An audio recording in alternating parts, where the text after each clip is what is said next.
Hi, my name is Himanshu.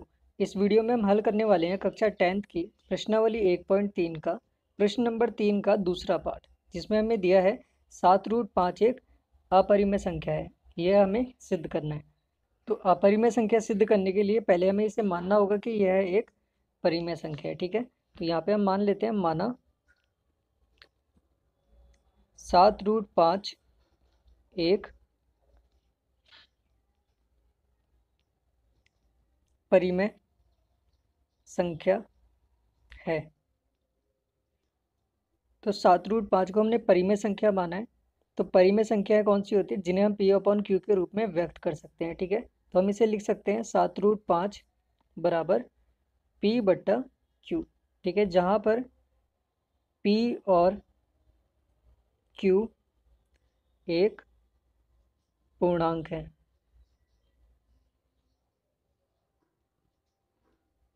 और Q is not equals to zero. Q हमारा कभी भी ज़ीरो नहीं होता। ये जो हमारा नीचे वाला Q है, कभी भी नीचे की संख्या हमारी ज़ीरो नहीं आती है। और P और Q दोनों एक पूर्णांक है। पूर्णांक कौन से होते हैं? जैसे 1, 2, 3, 4, 5, 6 जो ज़ीरो से बड़े होते हैं। ठीक है, ये सारे नंबर जो होते हैं ये पूर्णांक होते हैं और हर पूर्णांक एक परिमेय संख्या होती है।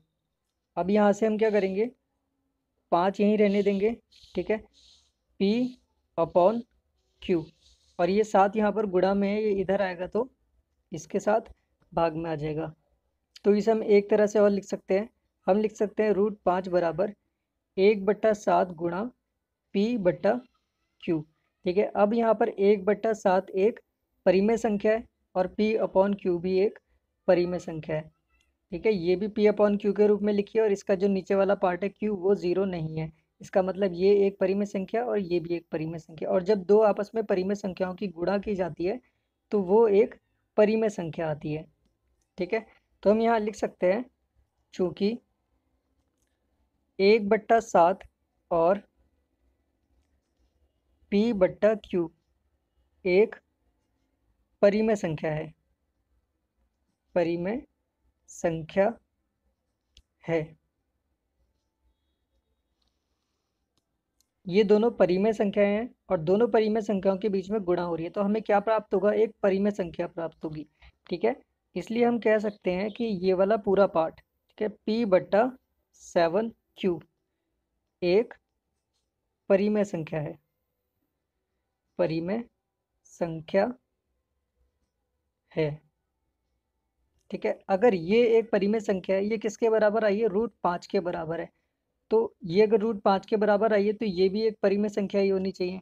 ठीक है, तो हम यहाँ पे लिख देंगे, चूंकि P/7Q यहाँ पे हमने सिद्ध किया कि यह एक परिमेय संख्या है। ठीक है, तो हम यहाँ लिखेंगे P/7Q एक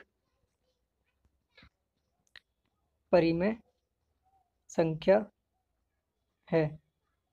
ठीक है, इसलिए ये जो √5 है ये इसके बराबर आई है, तो हम यहाँ लिख देंगे √5 भी एक परिमेय संख्या होगी, परिमेय संख्या होगी। ठीक है, इनके अकॉर्डिंग यहाँ पर √5 भी एक परिमेय संख्या होनी चाहिए। अगर ये एक परिमेय संख्या इसके बराबर आई है तो √5 भी एक परिमेय संख्या होनी चाहिए। लेकिन आपको पता है कि √5 एक अपरिमेय संख्या है और यह है एक परिमेय संख्या है, तो ये दोनों आपस में एक दूसरे का विरोध कर रहे हैं। ठीक है, एक विरोधाभास उत्पन्न कर रहे हैं। तो हम यहाँ पे लिख देंगे कि परंतु यहाँ पर हमें विरोधाभास, ठीक है, विरोधाभास प्राप्त होता है या उत्पन्न होता है लिख सकते हैं आप। तो यहाँ हम लिख देते हैं उत्पन्न होता है। ठीक है, और ये विरोधाभास क्यों उत्पन्न हो रहा है? ये हमारी गलत कल्पना के कारण उत्पन्न हो रहा है। ठीक है, तो हम यहाँ लिख देते हैं यह विरोधाभास, यह विरोधाभास हमारी गलत कल्पना के कारण प्राप्त हुआ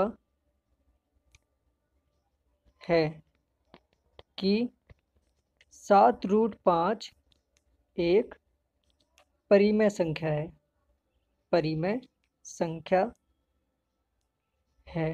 ठीक है, यह हमारी एक गलत कल्पना थी जो हमने स्टार्टिंग में माना था कि 7√5 एक परिमेय संख्या है, और ये विरोधाभास में इसे मानने की वजह से ही प्राप्त हुआ है। तब हमने यहाँ लिख दिया यह विरोधाभास हमारी गलत कल्पना के कारण प्राप्त हुआ है कि 7√5 एक परिमेय संख्या है, ये हमने गलत कल्पना की थी।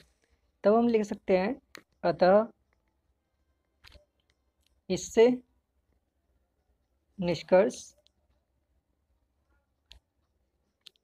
निकलता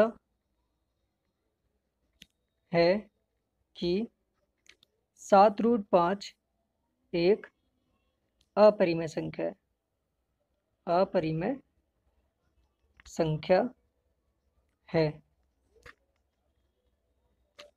thank you for watching this video.